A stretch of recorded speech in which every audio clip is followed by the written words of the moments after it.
Motivational physics के आज इस नए क्लास में आप सबों का स्वागत है। आज से हम लोग ऑप्टिक्स से स्टार्ट करेंगे 12th क्लास का ऑप्टिक्स, और फोकस हमारा रहेगा नीट एग्जामिनेशन पर।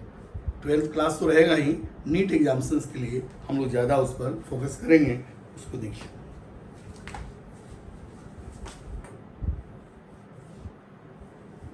ऑप्टिक्स 01 ये पहला क्लास है। 01 सबसे पहले तो हम लोग ये समझें कि ऑप्टिक्स क्या होता है। It deals with the study of light. It deals with the study of light. Basically हम लोग यहाँ पर ऑप्टिक्स में लाइट के विषय में पढ़ते हैं। तो लाइट क्या है? लाइट के डेफिनेशंस कई जगहों पर कई तरह से मिलते हैं। एनर्जी है तो ये है तो वो है, लेकिन लाइट इनफैक्ट है क्या, ये जानना आपके लिए बहुत जरूरी है। लाइट क्या है? तो इलेक्ट्रोमैग्नेटिक स्पेक्ट्रम का यह एक पार्ट है, वह पार्ट जो विजिबल होता है। यानी इलेक्ट्रोमैग्नेटिक स्पेक्ट्रम में जो विजिबल पार्ट ऑफ लाइट, जो विजिबल पार्ट उसका है, जो दृश्य पार्ट है जिसे हम देख सकते हैं, उसी को हम लोग लाइट कहते हैं। तो इसको हम लिख सकते हैं, it is one of the parts, it is one of the parts of electromagnetic spectrum. It is one of the parts of electromagnetic spectrum. इसको आप ये भी लिख सकते हैं, it is the visible, it is the visible part of electromagnetic spectrum.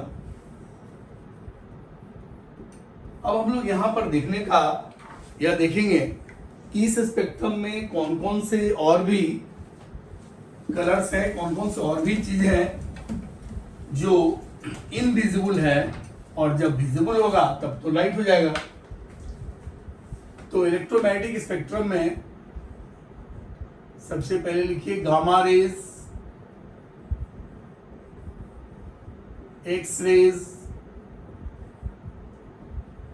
Ultra violet rays, और इसके बाद हम लिखते हैं विबग्योर। ये आप सबको मालूम है, violet, indigo, blue, green, yellow, orange and red, ये सभी वेवलेंथ के रेस्पेक्ट में लिखा हुआ है, वेवलेंथ के बढ़ते हुए क्रम में लिखा हुआ है। इसके बाद infrared,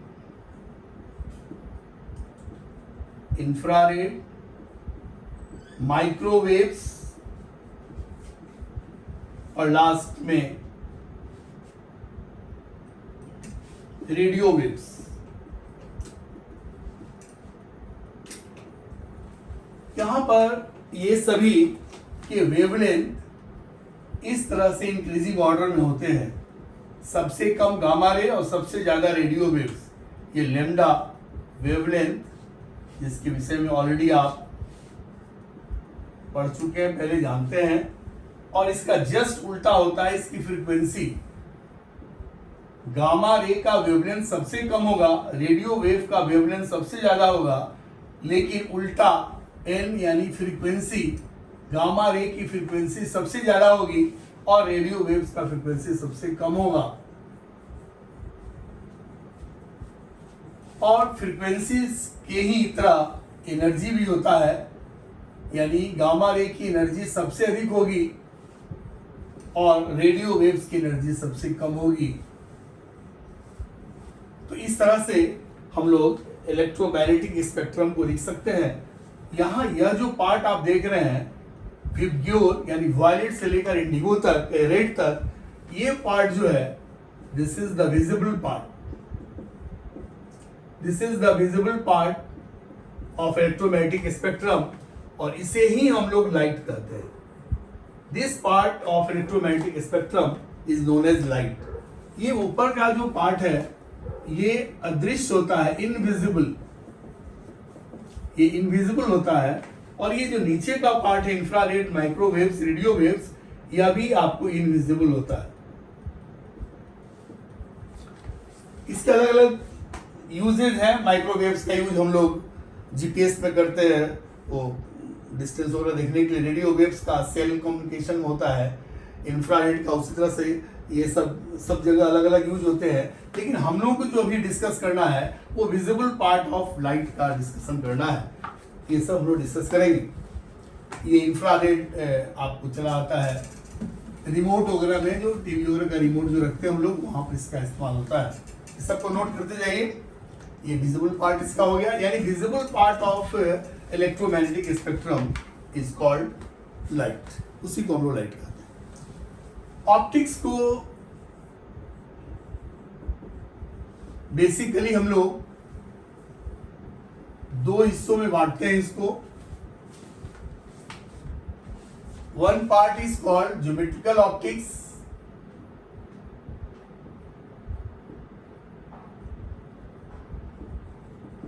and the other is called physical optics। ये ज्योमेट्रिकल ऑप्टिक्स जो है इसको रे ऑप्टिक्स भी कहा जाता है, और फिजिकल ऑप्टिक्स को वेव ऑप्टिक्स के नाम से हम लोग जानते हैं। फिजिकल ऑप्टिक्स में एक और भी पार्ट है, that is called quantum optics. वो हम लोग आगे डिस्कस करेंगे, अभी इसका कुछ काम नहीं है। ज्योमेट्रिकल ऑप्टिक्स और फिजिकल ऑप्टिक्स, ये दो अलग अलग कैटेगरी जो ऑप्टिक्स के बने, वो कैसे, इसको देखिए।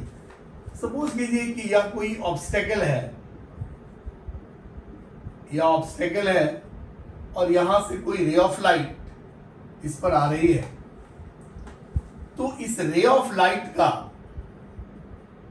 ये रे ऑफ लाइट जो आ रही है, इसका वेवलेंथ लेम्डा हो, लेम्डा, और ये साइज जो आप देख रहे हैं ऑब्स्टेकल का, ये साइज इस लेम्डा की तुलना में अगर बहुत ज्यादा है तो वैसा जो भी हम फेनोमेना की डिस्कस करेंगे वो सब ज्योमेट्रिकल ऑप्टिक्स में होगा। मतलब कि यहां पर जो लेम्डा है ये much lesser than the size of obstacle, size of obstacle, यानी जहां पर रे ऑफ लाइट या लाइट स्ट्राइक कर रहा है वो ऑब्जेक्ट, वो ऑब्स्टेकल अगर साइज में वेवलेंथ ऑफ लाइट की तुलना में अगर बहुत बड़ा हो तो वैसी स्थिति में हम लोग जो भी ऑप्टिक्स की बात करेंगे उसको हम रे ऑप्टिक्स के अंतर्गत रखेंगे और यहाँ पर उसका डिस्कशन करेंगे, यहाँ पर बनने वाले उसके फिनोमेना को डिस्कस करेंगे हम लोग। लेकिन अगर इसका ठीक उल्टा, अगर मान लेते हैं कोई ऑब्स्टेकल है, अगर कोई ऑब्स्टेकल है, मानते हैं स्लीट है, ये इस तरह से स्लीट है और यहां से कोई रे ऑफ लाइट जा रही है जो वेव के रूप में यहां पर हम लोग कंसिडर करेंगे, तो यहां पर अगर इसका लेम्डा इस ऑब्स्टेकल की तुलना में अगर मच ग्रेटर देन ये हो, size of obstacle, size of obstacle, तो हम इसका चर्चा हम लोग यहाँ पर जो भी घटना घटेगी उसकी चर्चा हम लोग वेव ऑप्टिक्स में करेंगे, फिजिकल ऑप्टिक्स में करेंगे। यह ऐसा नहीं कि वेव लाइट का यहाँ पर कुछ अलग रूप है, यहाँ पर कुछ अलग रूप है। यह सिंपल कैलकुलेशन के लिए हम लोग यहाँ पर रे ऑप्टिक्स, ज्योमेट्रिकल ऑप्टिक्स की बात करते हैं, जस्ट फिनोमेना को समझने के लिए। लेकिन बेसिकली जहां से ऑप्टिक्स शुरू होता है वो तो वेव की बात है, वो आगे हम लोग डिस्कस करेंगे।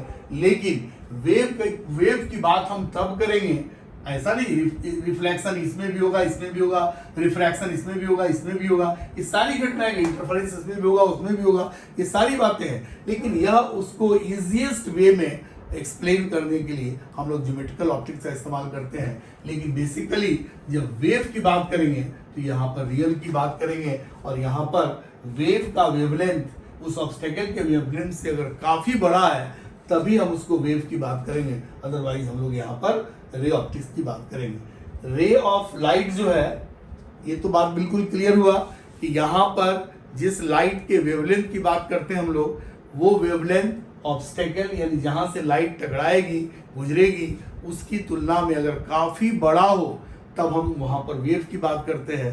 लेकिन अगर ठीक उल्टा ऑब्स्टेकल के साइज की तुलना में अगर वेवलेंथ काफ़ी छोटा हो, आप जानते हैं वेवलेंथ एंगस्ट्रम के रूप में होता है, नैनोमीटर में, जैसे अभी जो हम लिखे थे आपको विबग्योर,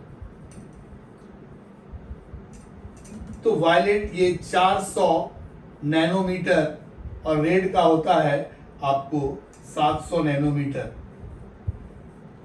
नैनो का मतलब होता है n बराबर नैनो, नैनो का मतलब हुआ 10⁻⁻⁹, तो बहुत छोटा होता है, काफी छोटा। तो अगर इसकी तुलना में, अगर ऑब्स्टेकल की तुलना में अगर लेमडा का वैल्यू बहुत कम है तब वो रे ऑप्टिक्स, और ऑब्स्टेकल की तुलना में अगर लेमडा का वैल्यू बहुत ज्यादा है तो वैसे स्थिति में हम लोग वेव ऑप्टिक्स की बात करेंगे, जो आगे हम लोग उसको उसमें पोलराइजेशन, डिफ्रैक्शन, इंटरफेरेंस, ये सारी चीज़ों की बात करेंगे। अभी फिलहाल हम लोग रे ऑप्टिक्स की बात करेंगे। ऐसा आप नहीं समझेंगे जैसे हम लोग जानते हैं कि लाइट ड्यूअल नेचर होता है, वेव और पार्टिकल, तो ऐसा आपके मन में नहीं होना चाहिए कि रे ऑप्टिक्स में हम लोग कुछ पार्टिकल की बात करते हैं, वहाँ वेव की बात करते हैं, ऐसा नहीं। ये बिल्कुल एक अलग है, एक मैथमेटिकल कॉन्सेप्ट है। ये रे ऑप्टिक्स जो है मैथमेटिकल कॉन्सेप्ट है। यहाँ से हम बहुत सारे फिनोमेना को डिस्कस करते हैं, समझने का प्रयास करते हैं, उसको आसान करने का प्रयास करते हैं। लेकिन जब आगे हम लोग इस तरह की स्थिति में आएंगे तो फिर वहाँ पर वेव की बात करना पड़ेगा, तब हमें इसकी बात नहीं करना पड़ेगा।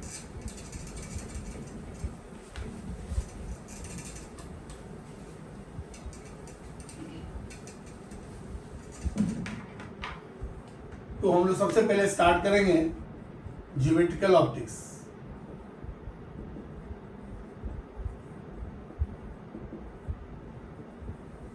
ज्योमेट्रिकल ऑप्टिक्स में तो ये बात समझ में आ गई कि यहां पर हम रे की बात करते हैं। तो रे ऑफ लाइट क्या है? रे of light gives the direction of propagation of light। ये रे ऑफ लाइट जो है वो लाइट किस तरफ से किस तरफ मूव कर रही है, प्रोपेगेट कर रही है, गमन कर रही है, ये उसको बताता है। रे ऑफ लाइट क्या है? रे of light gives the direction of propagation of light. ये लाइट के डायरेक्शन को सूचित करता है, मतलब कि रे से हम लोग ये मालूम कर सकते हैं कि लाइट किस तरफ से किस तरफ जा रही है। आपको मालूम ही है कि light propagates in a straight path या स्ट्रेट लाइन, ये सीधी रेखा में गमन करती है। Light propagates in straight path और स्ट्रेट लाइन, ये इसलिए हम लोग रे ऑफ लाइट की बात यहां पर करते हैं। अगर बहुत सारे रे ऑफ लाइट अगर इस तरह से हों एक साथ, यानी group of ray of light, इसको हम लोग कहते हैं beam of light. This is called beam of light. ये क्या हुआ? Group of rays of light. Group of rays of light को हम लोग बीम ऑफ लाइट कहेंगे।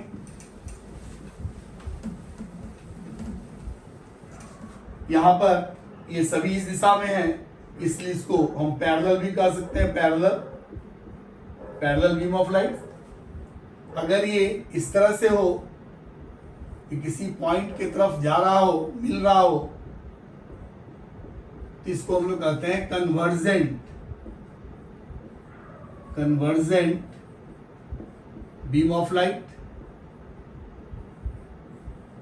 Convergent beam of light. और अगर किसी पॉइंट से ये बाहर की तरफ जा रहा हो इस तरह से, तो इसको हम लोग कहते हैं डाइवर्जेंट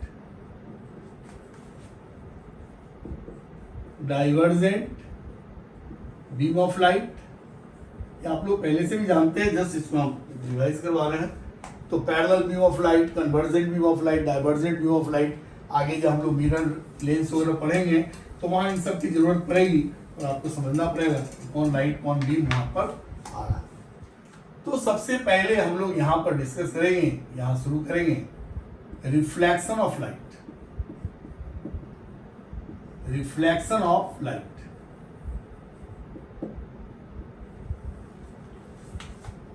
कोई भी रे ऑफ लाइट किसी सरफेस से टकरा करके और वहां से अगर उसी माध्यम में, सेम माध्यम में, जिस माध्यम से गई उसी माध्यम में अगर लौट के चली आई तो इसी घटना को हम लोग क्या कहते हैं, this is called reflection of light. यानी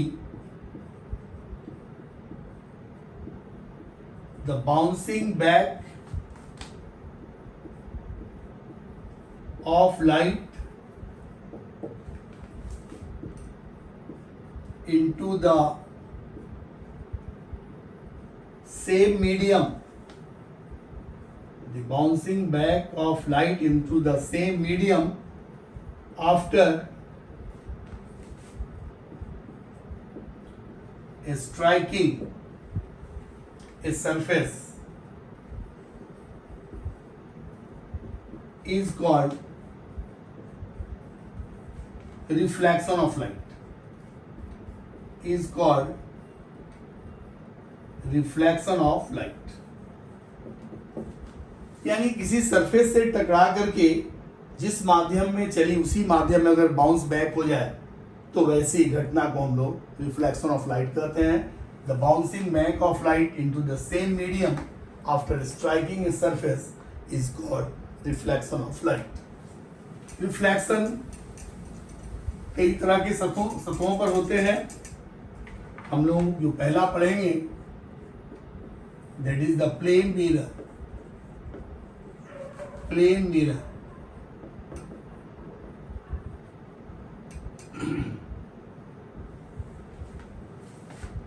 पॉलिश सरफेस अगर प्लेन हो that is called plane mirror.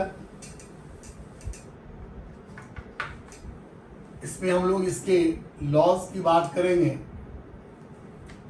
अब जानते हैं ये अगर प्लेन मिरर है, प्लेन सरफेस है, प्लेन मिरर है, कोई रे ऑफ लाइट यहाँ पर इंसिडेंट हो रही है तो इसको इंसिडेंट रे कहते हैं हम लोग। और जिस पॉइंट पर आकर टकराई उसको पॉइंट ऑफ इंसिडेंस, और ये हुआ नॉर्मल, और फिर यहाँ से रे ऑफ लाइट ये लौट गई।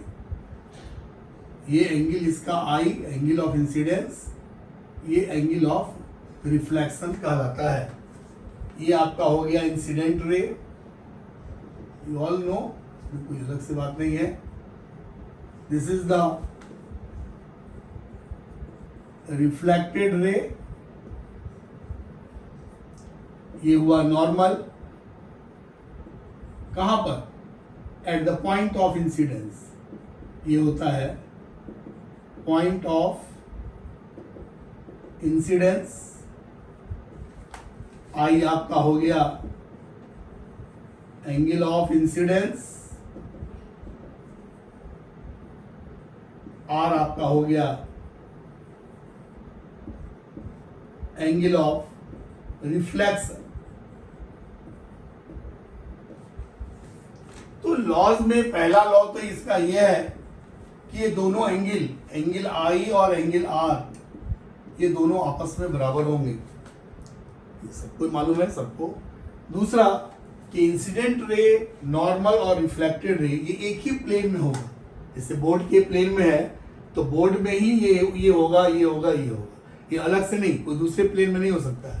तो इसका दूसरा लॉ है कि incident ray, normal and reflected ray all lie in the same plane, all lie in the same plane. एक ये दो की चर्चा सभी जगहों पे होता है, सभी बुक्स में है, सभी जगह लोग पढ़ाते हैं। लेकिन एक तीसरी बात भी बहुत इंपॉर्टेंट है, वो जानना चाहिए, जो लॉ में भी शामिल आप कर सकते हैं। नोट हो गया, इंपॉर्टेंट पॉइंट है ये। और ये है कि इंसिडेंट रे और ये रिफ्लेक्टेड रे जो है ये नॉर्मल के दोनों ही अपोजिट साइड में होंगे। Incident ray and normal and reflected ray are always on opposite side of the normal. ये दोनों नॉर्मल के अपोजिट में ही होंगे, एक ही प्लेन में है लेकिन दोनों नॉर्मल के अपोजिट में होंगे। तीसरी बात भी आपको याद रखना पड़ेगा कि incident ray and reflected ray are always on the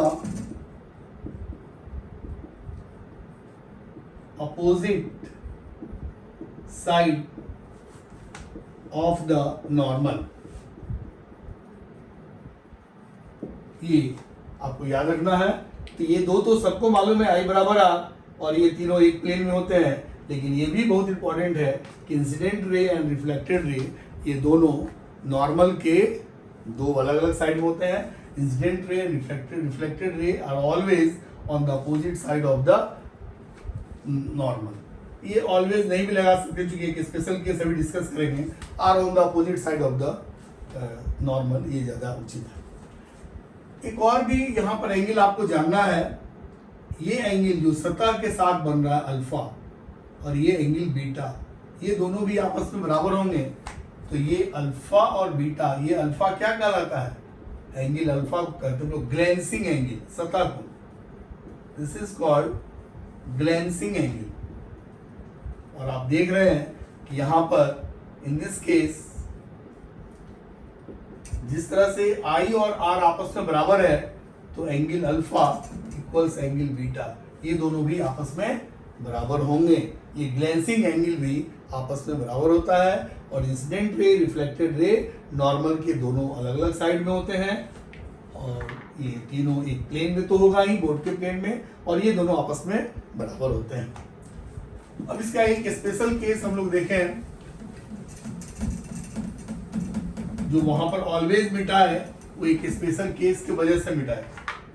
एक स्पेशल केस देखिए इसका।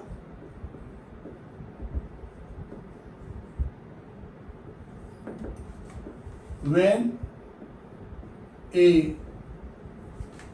ray of light strikes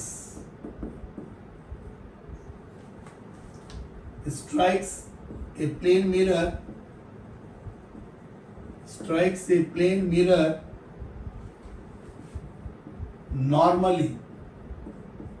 normally का मतलब perpendicularly, लंबवत।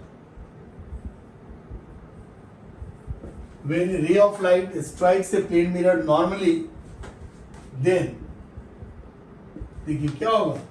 ये अगर मिरर है और यहां से रे ऑफ लाइट नॉर्मल आ रही है, तो हम लोग जानते हैं कि नॉर्मल के साथ जो इंसिडेंट रे एंगल बनाती है उसको एंगल ऑफ इंसिडेंस कहते हैं। क्योंकि ये नॉर्मल में ही आ गई, इसलिए यहां पर एंगल आई बराबर कितना हो गया? 0। तो जब एंगल आई 0 हुआ तो एंगल आर भी 0 होगा, इसलिए एंगल आर भी 0 होगा। तो एंगल आई 0 और आर 0, इसका मतलब क्या हुआ कि जिस रास्ते पर लाइट आ रही है उसी रास्ते से वो लौट जाएगी। इसलिए वन ऑलवेज बिठाया हो, जिस रास्ते से आ रही है उसी रास्ते पर वो लाइट लौट जाएगी। ये बहुत इंपॉर्टेंट पॉइंट है, बहुत जगह हम इसका इस्तेमाल करेंगे, डिस्कस करेंगे हम। यानी in this case light retraces its path, यानी अपने रास्ते को वो रिट्रेस करती है, दोहराती है। यानी जिस रास्ते पर वो जाएगी उसी रास्ते से वो लौट आएगी। कब? जब वो सरफेस के, मिरर के सरफेस के परपेंडिकुलरली वो इंसिडेंट हो। नॉर्मली अगर नॉर्मल इंसिडेंस होगा तो आई भी 0 होगा, आर भी 0 होगा, और जिस रास्ते से लाइट आएगी उसी रास्ते से वो लाइट लौट जाएगी। तो ये था प्लेन मिरर के संबंध में। अब थोड़ा सा हम लोग इमेज के विषय में देखें कि किस तरह का इमेज यहाँ फॉर्म करता है, कैसा होता है, क्या होता है। ये सारी चीज आप जानते हैं, जस्ट तो समझते जाइए, क्योंकि आगे हम लोग इसी पर प्रॉब्लम डिस्कस करेंगे जो कॉम्पिटिटिव एग्जामिनेशन में इंपॉर्टेंट होगा। तो आप देखिए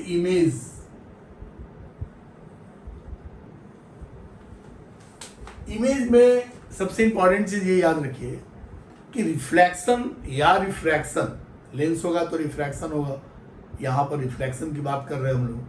तो अगर रिफ्लेक्शन या रिफ्रैक्शन के बाद रेज अगर डायरेक्टली कट करती है तो रियल इमेज बनेगा, और अगर पीछे बढ़ाने पर कट करे यानी वर्चुअली कट करे तो वहाँ पर वर्चुअल इमेज बनेगा, जिसकी चर्चा हम लोग यहाँ पर करेंगे। तो इमेज में पहले यहाँ पर लिख दीजिए पॉइंट सब।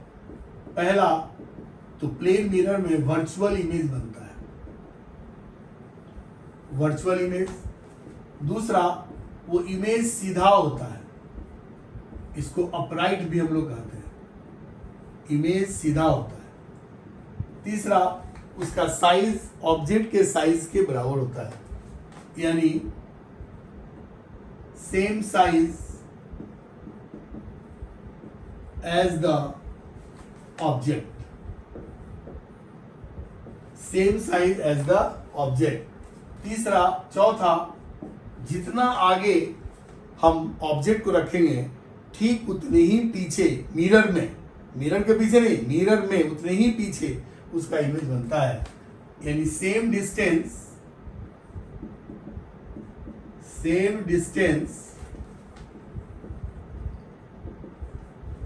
behind the mirror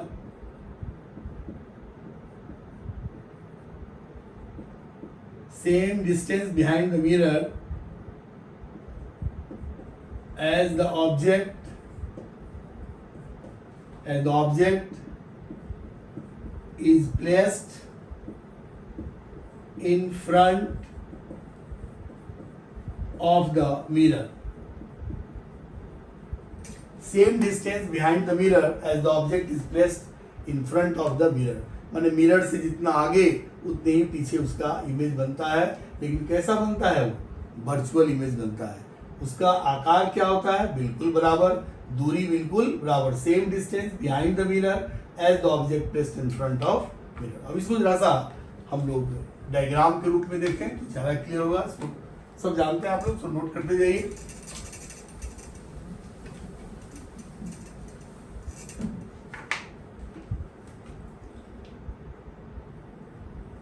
यह प्लेन मिरर है और यहां पर एक ऑब्जेक्ट है जिसका इमेज बन रहा है।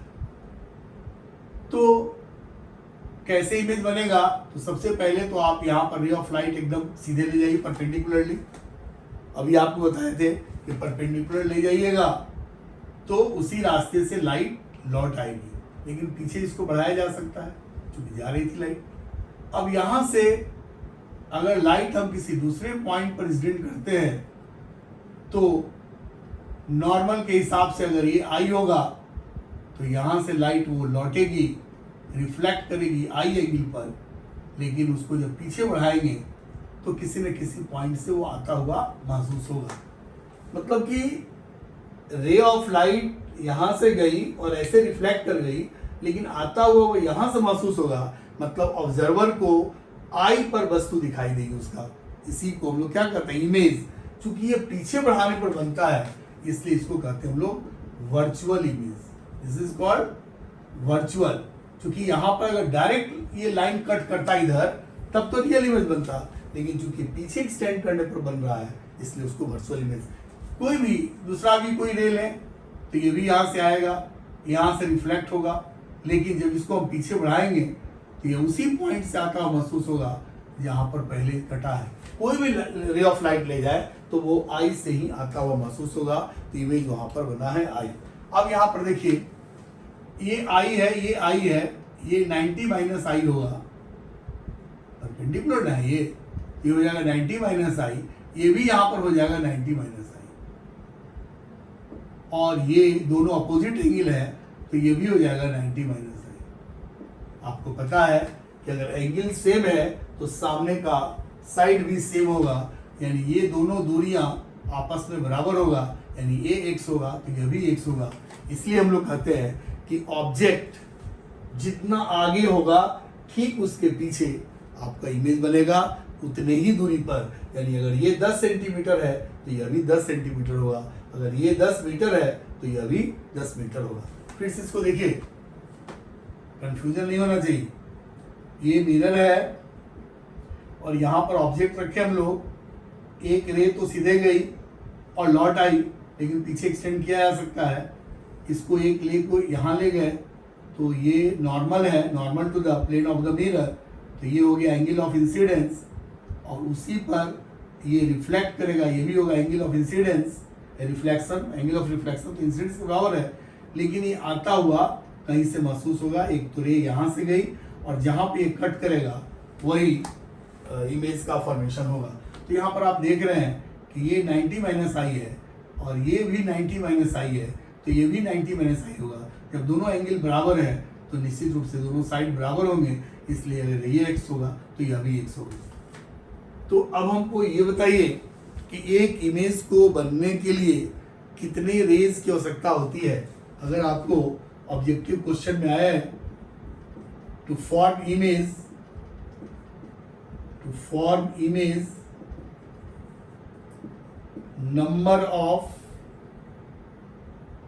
number of incident rays will be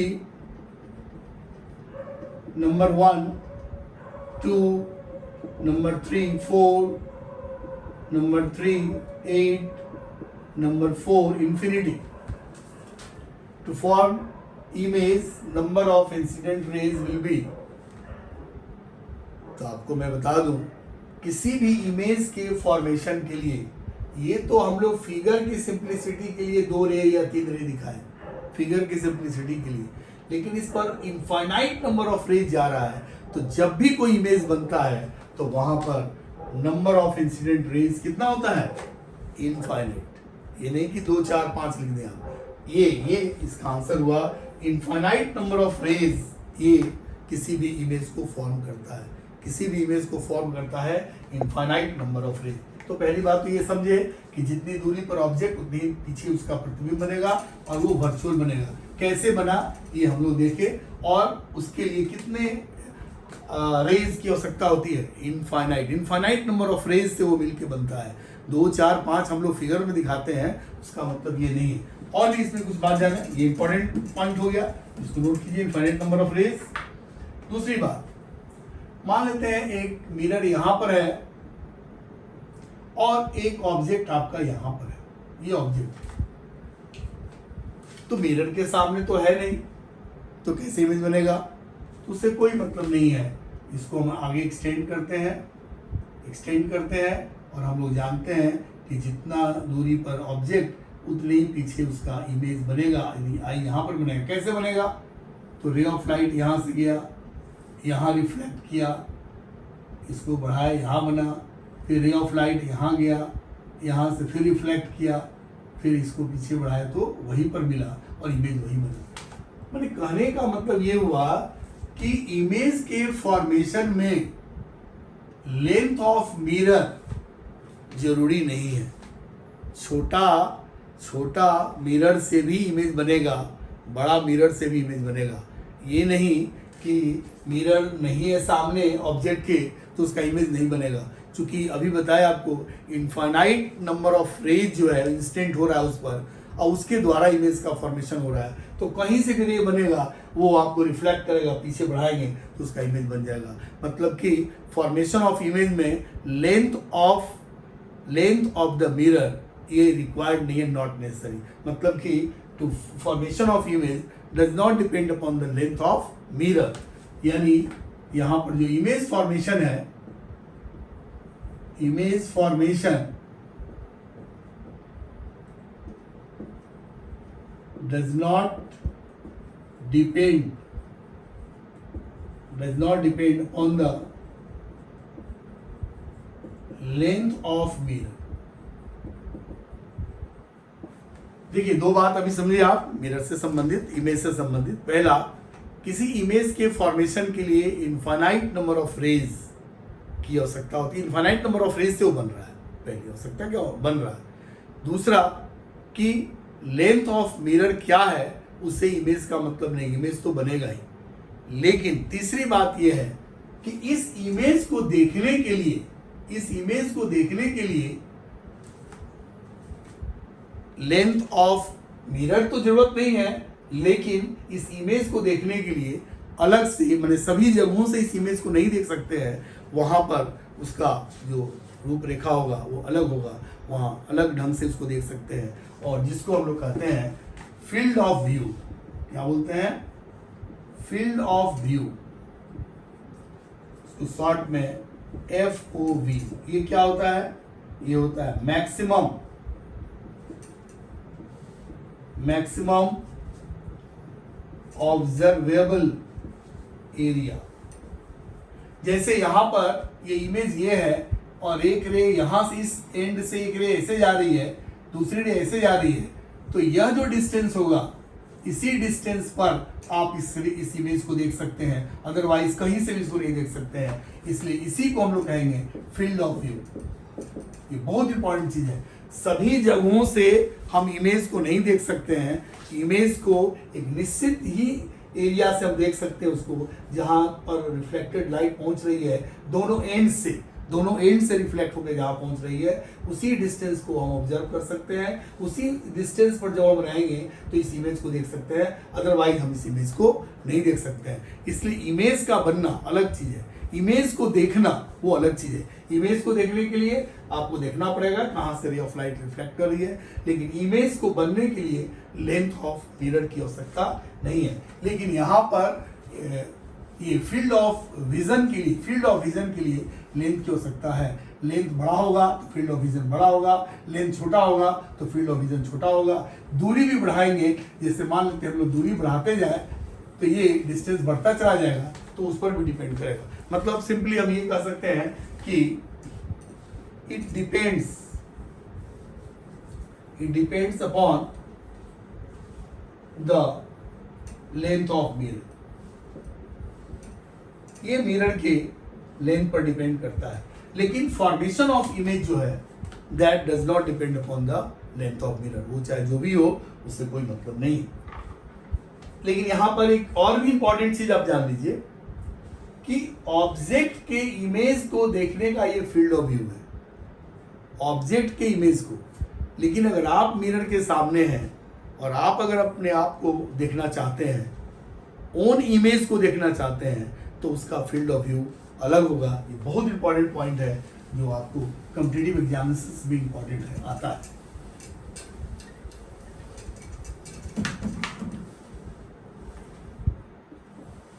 to see own image, to see own image, अपने इमेज को देखने के लिए क्या करना पड़ेगा। जैसे मान लेते हैं ये मिरर है और ये पाथ ऑफ ऑब्जर्वर है, ये मिरर है और ये पाथ ऑफ ऑब्जर्वर है। तो इस रास्ते पर कहां से कहां तक वो देख सकता है अपने चेहरे को, टू सी ओन इमेज। तो यहां पर जान लीजिए कि मिरर के दोनों एंड से परपेंडिकुलर ड्रॉ कीजिए, दोनों एंड से परपेंडिकुलर, क्योंकि जब सामने रहेगा ऑब्जेक्ट तभी उसकी इमेज लौट करके आएगी, जाएगी और आएगी, रिट्रेस होता है पाथ।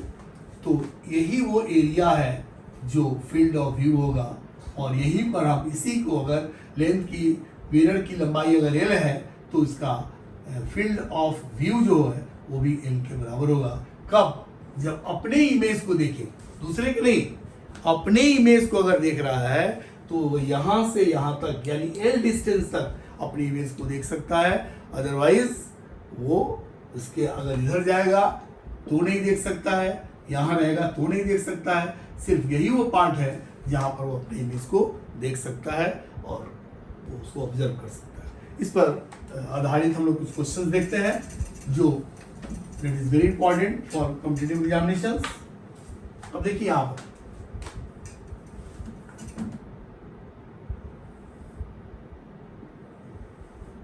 बहुत इंपॉर्टेंट क्वेश्चन है, देखिए इसको।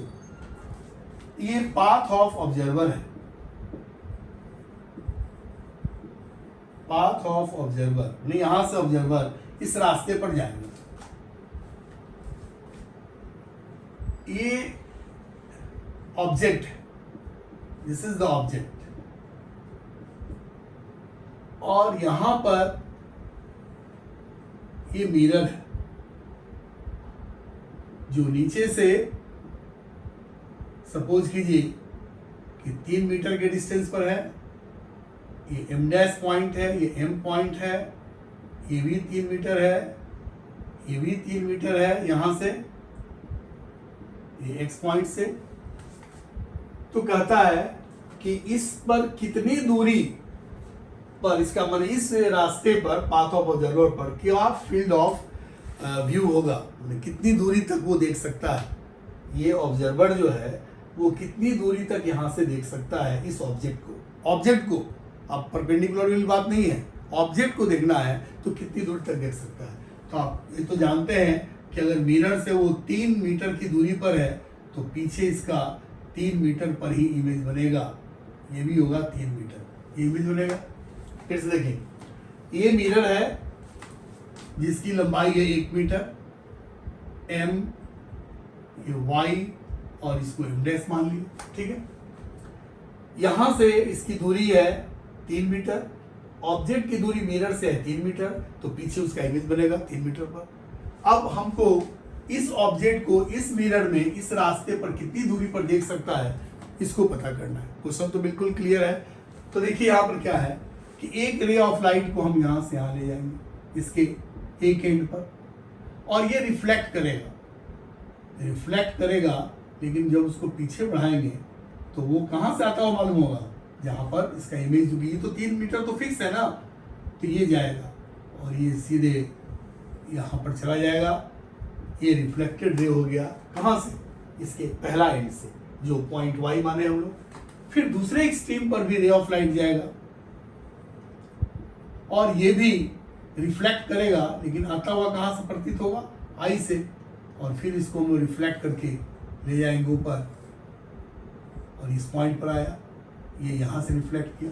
मैंने कहने का मतलब है कि अगर इसका नाम ए रखें, इसका नाम बी रखें, तो यही वो दूरी है एल, जो आपको फील्ड ऑफ व्यू होगा। मतलब इसी एल का वैल्यू हम लोग को पता करना है।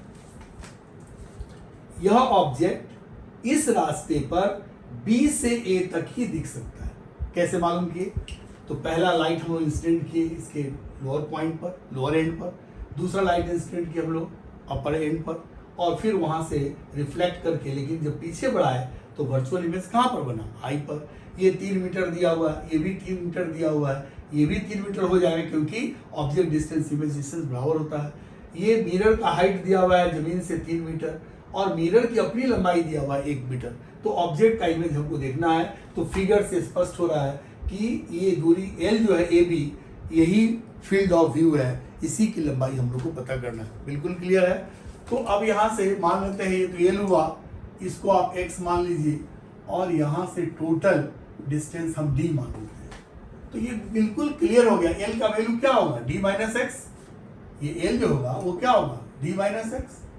यानी अगर हम डी और एक्स को निकाल लें तो यहाँ पुट कर देंगे तो एल का वैल्यू निकल जाएगा, और एल जो होगा वही फील्ड ऑफ व्यू होगा, वही दूरी होगी यहाँ पर ऑब्जर्वर जो है वो इस ऑब्जेक्ट को इस मिरर में देख सकता है। तो देखिए यहाँ पर एक ट्रायंगल आप देखिए ए आई एक्स, और एक यहाँ से ट्रायंगल देखिए एम एम डैश आई। देखिए इसको शॉर्ट में बना देते हैं, फिगर से देख लीजिए आप, ये ए हुआ, ये x हुआ, और ये i हुआ। एक तो ये बड़ा सा और एक इसमें बीच में छोटा सा है एम एम ए वाला, ये M M dash, M M dash. और आप जानते हैं ये एंगल इसका कॉमन हो गया, ये 90 है, ये भी 90 है, तो इसके साइड्स के रेशियो आपस में बराबर होंगे। तो ये पूरा साइड यानी ax divided by M M dash बराबर होगा xi divided by mi m dash i। फिर देखिए दो ट्रायंगल यहां पर axi और m डैश i, ये दोनों सिमिलर है। तो सिमिलर होने से क्या होगा, सिमिलर होने से इनके साइड्स के रेशियो आपस में बराबर होंगे। तो ये बटा ये, this by this equal to this by this, हम लोग कर सकते हैं x by M M dash equals xi divided by m dash i। और आप जानते हैं AX का मतलब है D, और mm डैश का मतलब हो गया यहाँ पर 3 + 1 कितना हो गया 4, ये 4 हो गया। और XI का मतलब हो गया 3 6 3 9, और M डैश I का मतलब 3 हो गया, तो 3 से 3 कट गया, तो D बराबर हो गया 12 मीटर। फिर से देखिए यहाँ पर AX का वैल्यू हो गया D, और फिर M डैश का वैल्यू 3 + 1, मिरर लेंथ का मिरर है, ये लंबाई है 1 मीटर और नीचे से इसका हाइट है 3 मीटर, तो ये हो गया आपको 3 + 1 4, तो ये 4 लिख दिए। और फिर बड़ा दूरी बटा छोटा दूरी, बड़ा दूरी कितना है 3 6 3 9, तो ये 9 हो गया, और छोटा दूरी का मतलब हो गया 3, कट करके आ गया 12। फिर हम लोग दूसरा देखते हैं, ऑल्सो BXI और YM' ये भी सिमिलर है। देखिए आप इसको फिगर में बनाए हम, ये BXI और बीच में भी एक बना हुआ है, ये है Y, ये वाला Y, और नीचे है M'। फिर यहाँ पर दोनों ट्राइंगल सिमिलर है, तो हम लोग लिखेंगे BX divided by YM' equals XI divided by M'।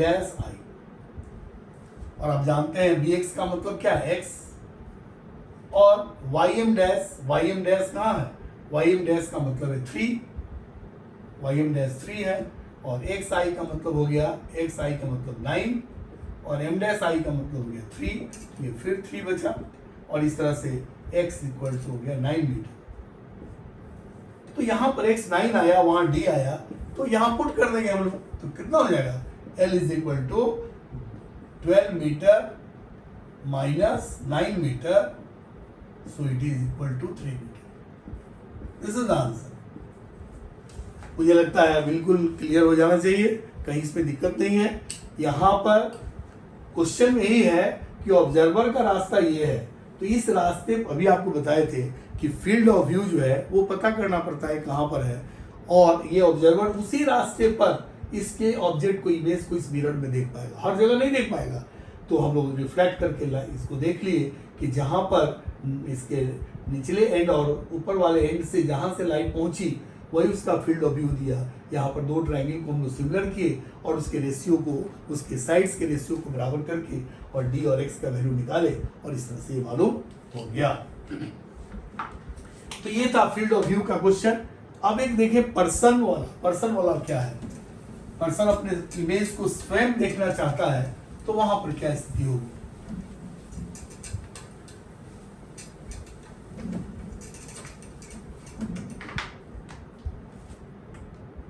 एक दूसरा क्वेश्चन है, एक मिरर है इस तरह का, बहुत इंपॉर्टेंट क्वेश्चन है, और इसका लंबाई है 5 मीटर और ये हॉरिजॉन्टल है, ये दिया हुआ है 37 डिग्री, और यहां से एक ऑब्जर्वर 2 मीटर पर सेकंड से चल रहा है। तो कहता है कि अपने इमेज को कितने समय तक वो देख पाएगा। T बराबर how much to see his own image in the mirror, in the given mirror, in the shown mirror, ये दिखाया गया है। फिर से क्वेश्चन देखिए, मिरर इस तरह से इंक्लाइंड है 37 डिग्री पर, 5 मीटर इसकी लंबाई है, हॉरिजॉन्टल से वो 37 का एंगल बना रहा है, और यहाँ पर ऑब्जर्वर 2 मीटर पर सेकंड से चल रहा है। तो कहता है कि कितना समय तक वो चले ताकि अपने इमेज को इस मिरर में देख सके, to see his own image in the shown mirror, कितने दूर। तो अभी आपको हम ट्रिक बताए थे, इसका बहुत इंपॉर्टेंट क्वेश्चन है, बहुत इंपॉर्टेंट, वेरी वेरी इंपॉर्टेंट। अभी आपको बताए थे कि मिरर से परपेंडिकुलर ड्रॉ कीजिए, मिरर से परपेंडिकुलर ड्रॉ कीजिए, क्योंकि जो परपेंडिकुलर लाइन है वहीं तक वो देख सकता, वहीं देख सकता है।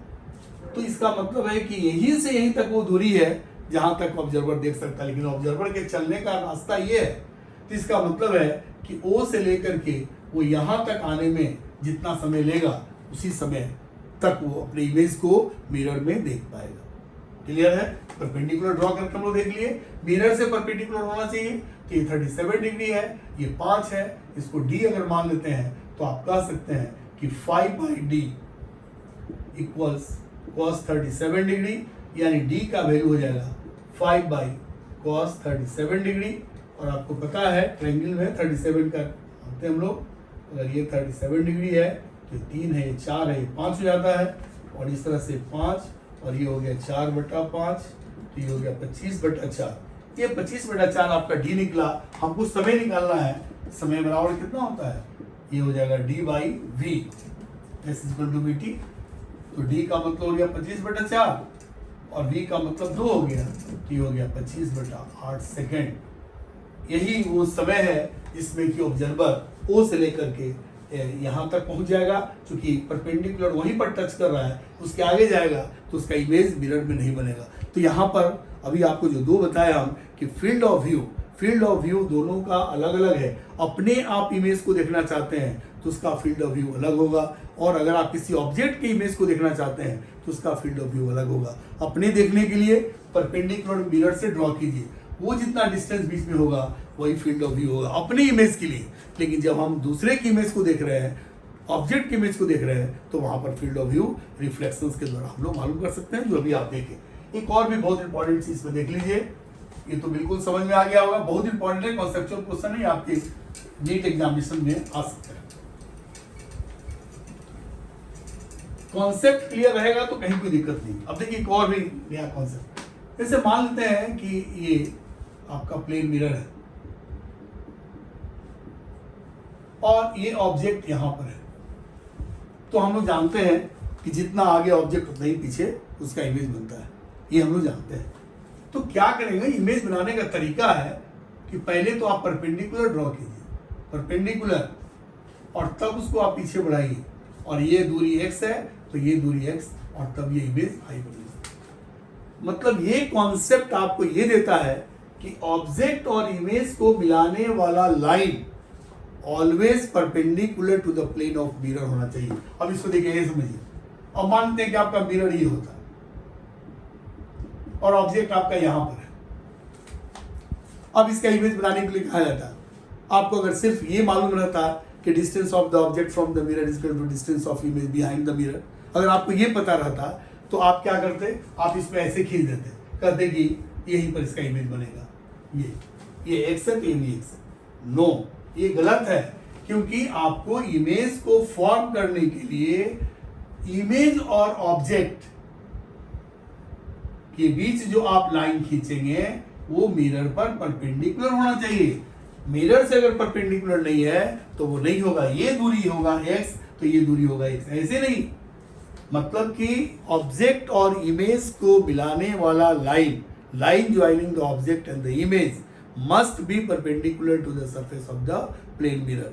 अगर वो प्लेन मिरर के सरफेस के परपेंडिकुलर नहीं है तो फिर वो इमेज फॉर्मेशन आपका बिल्कुल गलत है, और फिर हम उस पर दिक्कत कर सकते हैं, आगे क्वेश्चन नहीं बन सकता है।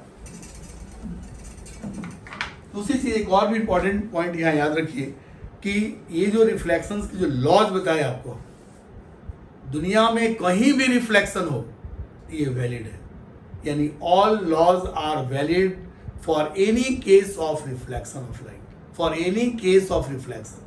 कहीं भी रिफ्लेक्शन होगा तो हम I बराबर R लिखेंगे, वो तीनों एक प्लेन में होगा, इंसिडेंट रे और रिफ्लेक्टेड रे ये नॉर्मल के दोनों तरफ होंगे। ये बात कहीं भी लागू होगा, ये नहीं कि सिर्फ प्लेन मिरर पढ़ रहे हैं तो लागू है। अब मान लेते हैं कि आपको हम एक स्फेरिकल मिरर बना दिए, सपोज कीजिए, ये आगे पढ़ेंगे हम लोग स्फेरिकल मिरर, और यहाँ पर कोई रे ऑफ लाइट इंसिडेंट हो गया ऐसे, तो कहेगा सर कि परपेंडिकुलर से ही वो तो चेंज होता है, उसका एंगल ऑफ इंसिडेंस देखा जाता है। तो भाई जो भी कर्व सरफेस होता है ना, उसका परपेंडिकुलर सेंटर से मिलाने वाला लाइन के एलोंग होता है। मतलब कि ये जो लाइन हुआ, ये सब नॉर्मल होगा, normal to the surface of spherical surface. ये नॉर्मल हुआ, ये नॉर्मल होगा, ये नॉर्मल होगा, ये नॉर्मल होगा, जितना भी खींचेंगे सेंटर से कोई भी लाइन अगर हम सरफेस पर खींचते हैं that represents the normal to the curved surface, normal to the curved surface, the line joining, ये क्या होगा, normal to the curved surface, normal to the curved surface, curved surface. तो इमेज का फॉर्मेशन इस तरह से हम लोग देखिए, पॉइंट सोर्स अभी लेके चले, एक्सटेंडेड सोर्स की भी अगर बात करें तो वहां भी कोई दिक्कत नहीं है। जैसे मान लेते हैं कि ये मिरर है और यहाँ पर कोई हम इस तरह का सोर्स ले लें, इसको हम लोग कहते हैं एक्सटेंडेड सोर्स। क्या बोलते हैं, this is called extended source, extended source of light कहलाता है। तो यहाँ पर इमेज कैसे बनेगा, तो जितनी दूरी पर ये उतने ही पीछे इसका बना दीजिए ऐसे। तो ये इमेज बना कैसे, तो जैसे एक रे तो ऐसे गया, तो ऐसे लौट आया, पीछे बढ़ाया, यहाँ पर गया, फिर कहीं से भी उड़ाइए, कहीं से ले जाइए और ये वहीं पर कट करेगा। इस तरह से यहाँ गया, फिर उसी से लौट के आया, फिर यहाँ आया, फिर लौटा, फिर इसको पीछे बढ़ाइए, यहाँ से लौटेगा। तो इस तरह से हम एक्सटेंडेड का हम लोग इमेज बना सकते हैं। बनाने का तरीका वही है, जितना आगे ये उतने ही पीछे उसका ये। और जैसे ये अगर यहाँ एंड पॉइंट से अगर हम रे ऑफ लाइट लेके चल रहे हैं तो एंड पॉइंट ही बनेगा। अगर हम बॉटम से लेके चल रहे हैं तो बॉटम ही दिखेगा, आपको बॉटम ही दिखेगा। तो इसको कुछ सब नियम है, इन सबको जानिए, तो उसके बाद कोई दिक्कत नहीं होती। बहुत सारी चीज़ें भी पढ़ना है, आगे हम लोग इस पर बहुत सारे आगे डिस्कस करेंगे हम लोग। अभी तो जस्ट एक इंट्रोडक्शन था आज, अभी भी मिरर्स में बहुत सारी बातें पढ़नी है। इमेज, नंबर ऑफ इमेजेस कैसे बनते हैं, एंगल्स पर कैसे बनते हैं, एंगल ऑफ डेविएशन क्या होता है, साइज ऑफ इमेज को कैसे कैलकुलेट करते हैं हम लोग, इन सारी चीज़ों को डिस्कस करेंगे हम लोग अगले क्लास में। Thank you.